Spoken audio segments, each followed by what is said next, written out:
Hello everyone, so we're going to carry on today with this diversity topic. We covered the modern theorists yesterday, and today we're going to look at the postmodern theorists. So remember, as I said yesterday, the postmodern theorists are the ones who are arguing that we do live in a postmodern society. So that's not necessarily fact, that's just their theory, their argument. So they would argue that things began to change around the 1980s, and therefore some sociologists, aka the postmodernists, argued that we moved into a new era of postmodernity. So it's after modernity, postmodernity. Others disagree about the extent of the change and instead argue that we moved into late modernity, and they are the ones like Chester that we looked at yesterday, who argues that things haven't changed that much, we've just moved to a neo-conventional family, for example, but it's not changed enough to say that we actually live in a completely new era. But today we are focusing on the ones that say we have moved to this new era of post-modernity. So our first key thinker to look at is Giddens, and we've looked at Giddens before in the postmodernism section of the theories topic. So Giddens argues that relationships and family life in postmodernity, or actually, sorry, late modernity, he's one of these ones that's arguing things haven't changed too much, are pure relationships based on confluent love rather than tradition and expectation. So he's recognising that there is some real change to attitudes and values. People are less likely to follow tradition and expectation, and instead they have more choice, and so they enter these pure relationships. Pure relationships are ones that are based on real love, whereby the partners actually love each other. They're not just doing it because they feel that they have to be together. And this idea of confluent love, if you remember, is this sort of real and intense and romantic love, but it can end, and when it does end, Giddens argues that people then are more likely to end that relationship because the love has gone. So pause this slideshow and have a quick read of that section, please, in your pack. And I just think this is a really useful thing to be aware of and make note of in your pack if it's not clearly sort of explained, that Giddens argues that same-sex couples are the pioneers of pure relationships, which I think is a really good way to describe it, really. What he's saying is that they were the first ones really to have these pure relationships, because if you are a same-sex couple, you don't have the same traditional expectations as someone might in a straight couple, where there's like the male breadwinner and the female housewife, because there isn't those gender scripts. You can link it to Dunn's work in that sense. So because they're not bound by expectation and tradition, because they're not sort of necessarily expected to get married, certainly weren't before 2014 anyway, they don't have those same expectations, so they have this relationship that just works for them, that's pure relationship just based on love, and that they sort of negotiate for themselves. In terms of diversity then, Giddens is arguing that there is much more diversity in society today because there is less tradition and expectation, and there's more of these pure relationships which are based on choice, and they may be same-sex relationships. And I don't think Giddens necessarily argues this, but you could take it further and maybe even suggest that people who have like open relationships with multiple partners and serial monogamy and all those things are quite a sort of characteristic of this increased diversity because of this lack of tradition and expectation. So again, make a note here, because it is important that we actually apply these key thinkers to the topic and what we're saying about diversity. Giddens argues that there is more diversity because there's less tradition and expectation. And remember, Giddens also is involved in the individualization thesis heavily. So he's saying that people make decisions based on their own wants and needs and desires. So that leads to more diversity. However, a couple of evaluation points for you here. Firstly, how could the existence of empty shell marriages be used to criticise Giddens' argument? So if you remember, an empty shell marriage is a marriage where people are together on paper and live together still, but there isn't any love still within the marriage. They're just sort of doing it out of duty and because they don't want to get divorced and go through the divorce, and they may have children and that kind of thing. So the existence of those marriages suggests that not everyone is in a pure relationship, and that sometimes people are still bound by tradition and expectation, and do still stay together, maybe for the sake of their children or whoever, or because they don't want to get divorced rather than because they're actually in a pure relationship. And I think it's important as well to remember that the connectedness thesis from the personal life perspective is a really good criticism of this idea as well. This idea that individuals don't just start and end relationships willy-nilly as and when they choose. They actually do make their decisions based on their connections with other people. So like I said before, people may not get divorced because of their connection with their children, and they don't want them to have instability, or because of their connections with their friends. They might not want to lose their mutual friends in the partnership.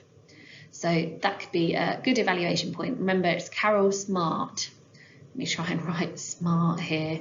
So Carol Smart is the one that talks about that connectedness thesis and how it's wrong to assume that people just make decisions selfishly. They actually are connected to other people.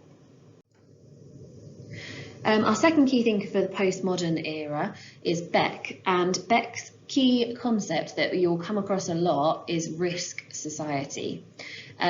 So Beck is arguing essentially that in modern times, because people were so bound by tradition and expectation, this traditional family was the norm, and it was all very stable and very predictable and quite risk-free. For example, if you got married, you could be fairly confident that you would stay married to that person forever, because tradition and religion and things were so important that divorce didn't really occur very often at all.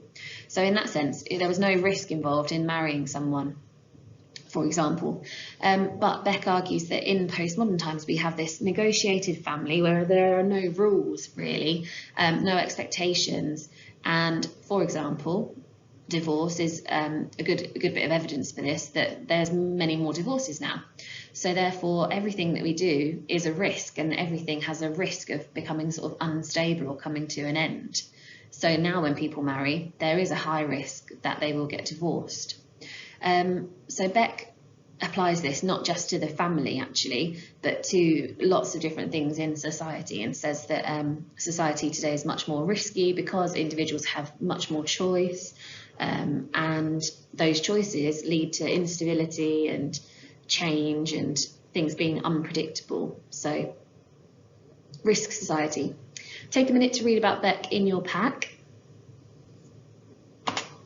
and then also make sure you annotate and make a note of this, that the link to diversity is that Beck is arguing that there is more diversity, and with that diversity comes more risk of instability and uncertainty. To evaluate though, we could use Chester, who we looked at in the previous lesson. Chester is arguing that things aren't really that risky because most people still aspire to be in a traditional kind of family life.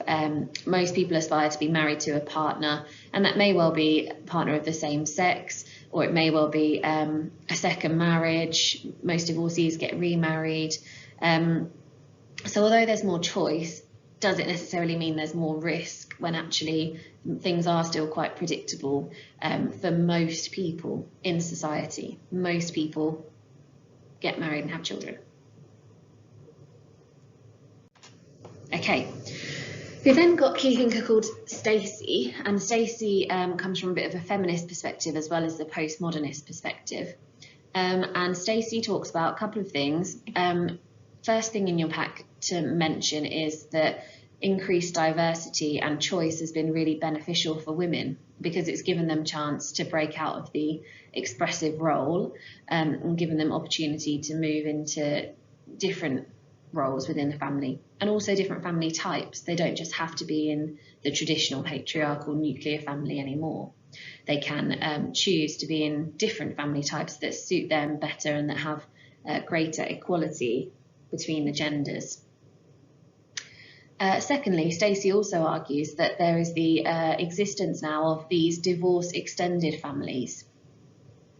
And Stacey argues that this is occurring because there are more divorces, and this relates to women really having a support network if they do get divorced. So if I was married to a partner and then we had children, those children and me would have a really strong relationship with my partner's parents and family. If me and my partner then got divorced, I would still have a support network of his family, his parents and family, because they would still be the grandparents to my children and they'd still be part of my family life. So this is what Stacey is talking about with regards to the divorce extended families. And this demonstrates the benefits of this life course approach, because if you just look at the life cycle and the idea that people, everybody goes through the same cycle of family types, where most of the time they're in the nuclear family, it doesn't take into account all these little kind of connections that we have with people outside of our immediate family, and how beneficial and how important they are to, particularly for Stacey anyway, to women and their support and them being able to go out and get a job and then being able to still have a social life if they become divorced and single parents. So have a little read of that in your pack, please. Pause the slideshow. And again, make a note that Stacey is arguing that there is more diversity and that this diversity has been really positive for women. So she's arguing that it is happening and that it's a good thing.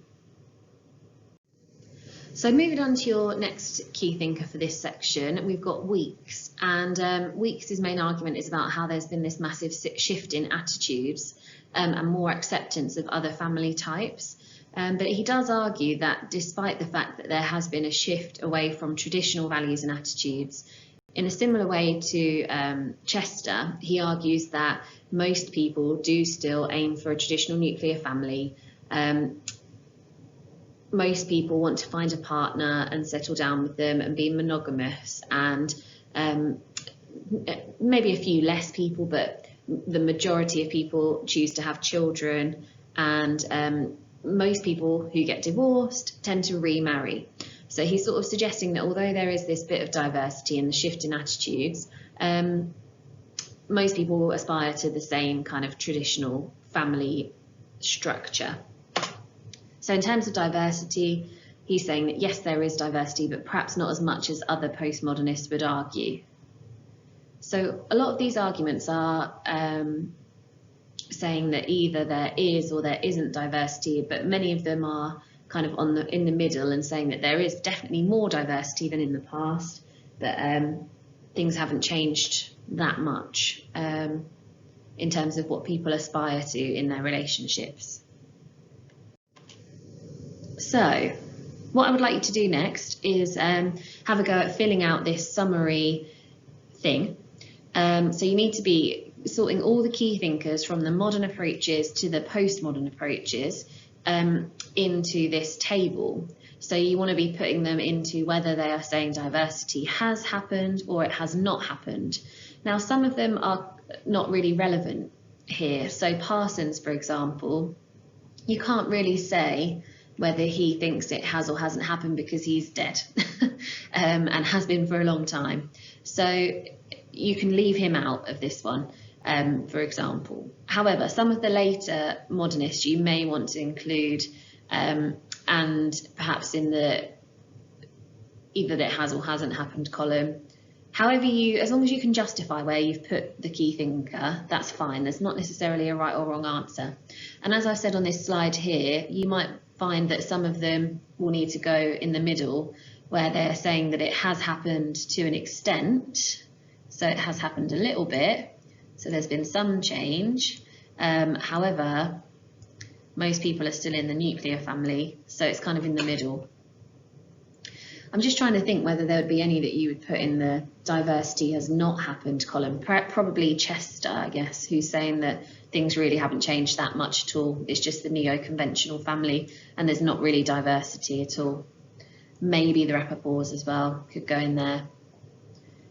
Okay, so have a go at that, and as I say, as long as you can justify it, that's the crucial thing. No right or wrong answer necessarily. This may not be easy, but I want you to really give it a good go. And then you've also got a diversity summary in terms of whether they would see it as a positive thing, that there's more diversity, or as a negative thing. And I have done this for you, and I'd like to just copy this in. So I've said that Stacey is very pro-diversity because Stacey argues that there's more choice for women and that that's a really good thing. Giddens is pro-diversity because he says that there's more pure relationships because there's more sort of choice and people are in relationships that suit them. Weeks would probably be pro because he is saying that there's more choice and flexibility. And Chester would say that the neo-conventional family is positive, but remember, he's saying there's actually not much diversity. So look at that straight line. Well done me. So yeah, although he's pro this little bit of diversity, he is still saying that there hasn't been that much change. But in terms of anti-diversity, now Beck's a strange one because Beck doesn't necessarily comment on whether it's positive or negative that there's more risk. However, I think it would be valid to put in an essay question that his argument is suggesting some negative consequences of it being so unstable, and that it can be negative. It can be risky in a negative way. Not that it always is, but that it can be. Parsons would be anti this diversity because he thought that the nuclear family was best. And he was probably right at the time that he was writing. He may say something different if he was actually alive today. However, he didn't because he isn't alive today, and he would have argued that the nuclear family is best. And the new right, who are still around today, still believe that the traditional nuclear is really the only suitable family type and that other family types cause moral decay. So the new right would argue again that diversity is not a good thing. So pause the slideshow and take a minute to write down these things in the appropriate columns. There's also a key thinker summary, I think, this is for. Yeah, so a brief sentence for each person and label whether they were modern or postmodern writers. So just put an M or a PM in that sort of column on the right hand side.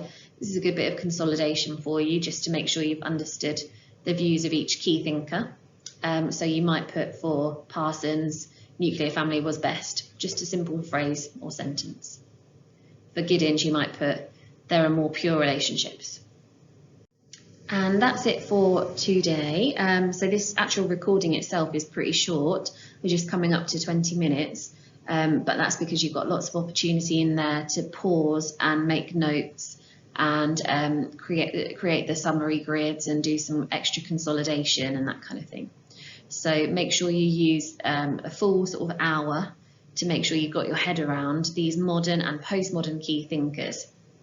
And an additional thing I think would be useful is to make, as usual, an extra revision resource. So take what you have learnt here. We've got a little bit more of this topic to come, where we're going to be looking at the impact of globalisation. But you could make yourself a nice mind map or some flashcards on this topic as well.